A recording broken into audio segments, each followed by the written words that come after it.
હવે નજર કરીશું વિગતવાર સમાચાર પર। આશારામ આશ્રમની પાસે ડિમોલિશન એએમસીની ટીમ પહોંચતા જ મહિલાઓનો વિરોધ।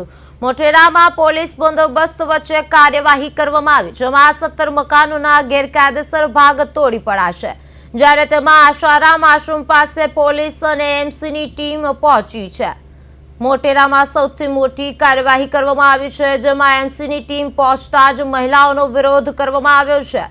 મોટેરામાં પોલીસ બંદોબસ્ત વચ્ચે કાર્યવાહી કરવામાં આવી છે, જેમાં 17 મકાનોના ગેરકાયદેસર ભાગ તોડી પડાશે। આશારામ આશ્રમ પાસે પોલીસ અને એએમસીની ટીમ પહોંચી છે। આશારામ આશ્રમની પાસે ડિમોલિશન એએમસીની ટીમ પહોંચતા જ મહિલાઓનો વિરોધ કરવામાં આવ્યો છે, જેમાં મોટેરામાં પોલીસ બંદોબસ્ત પણ ગોઠવવામાં આવ્યું છે।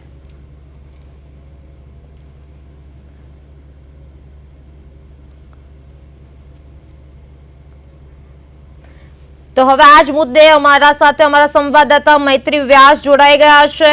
જી મૈત્રી, આશારામ આશ્રમ પાસે એમસી કઈ પ્રકારની ડિમોલિશનની કાર્યવાહી કરી રહી છે?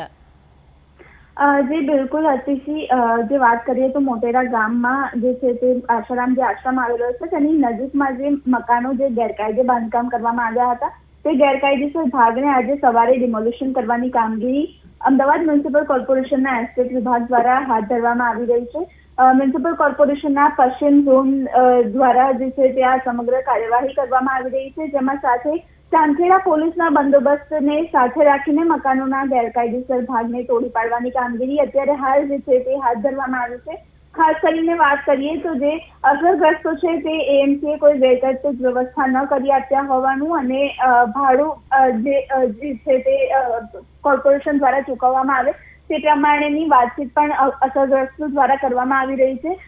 જે ખાલી કરવાની વાત હતી મકાનો, જે કોર્પોરેશન દ્વારા આ તમામ મકાનોને નોટિસ આપવામાં આવી હતી। અગાઉ કહેવામાં આવ્યું હતું કે જલ્દીમાં જલ્દી જે સમય આપવામાં આવ્યો છે તે સમય પહેલા જે છે તે મકાનો ખાલી કરી દેવામાં આવે, પણ લોકો દ્વારા જે છે તે મકાનો ખાલી ન કરવામાં આવતા હાલ જે છે તે અમદાવાદ મ્યુનિસિપલ કોર્પોરેશન દ્વારા ડિમોલિશનની કાર્યવાહી હાથ ધરવામાં આવી છે।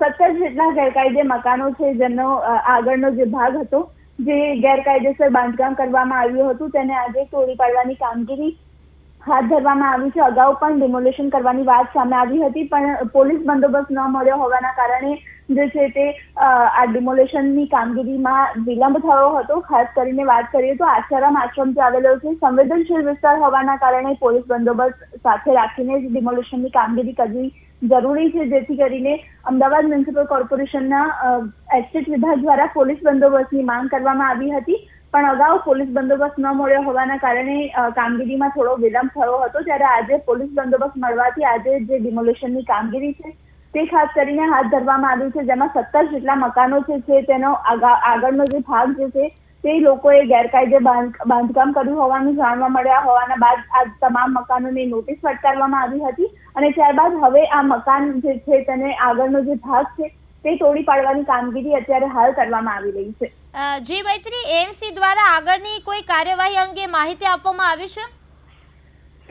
જી અતિશય, બિલકુલ વાત કરીએ તો જે પ્રમાણે અગાઉ જે છે તે અમદાવાદ મ્યુનિસિપલ કોર્પોરેશન દ્વારા આ તમામ લોકોને નોટિસ ફટકારવામાં આવી હતી અને આ લોકો દ્વારા કોર્ટમાં કેસ પણ કરવામાં આવ્યો હતો। જો કે આ લોકો કેસ હારી ગયા હતા, જે બાદ કોર્પોરેશન દ્વારા ડિમોલિશન કરવાની કામગીરી અંગે આ લોકોને જણાવવામાં પણ આવ્યું હતું। મકાન ખાલી કરવા માટે સૂચના આપવામાં આવી હતી, પણ લોકો દ્વારા જે છે તે વિરોધ કરવામાં આવી રહ્યો છે અને જે વૈકલ્પિક વ્યવસ્થા કરી આપવામાં આવે તે પ્રકારની વાતચીત પણ કરવામાં આવી રહી છે, જેથી કરીને હાલ જે છે તે ડિમોલિશન કરવામાં આવી રહ્યું છે। ખાસ કરીને અને અગાઉ નોટિસ ફટકારવામાં આવી હોવા છતાં પણ લોકો દ્વારા જે છે તે મકાનો ખાલી ન કરવામાં આવતા હાલ જે છે તે દબાણો દૂર કરવામાં આવી રહ્યા છે। જી મૈત્રી, સમગ્ર માહિતી બદલ આપનો આભાર।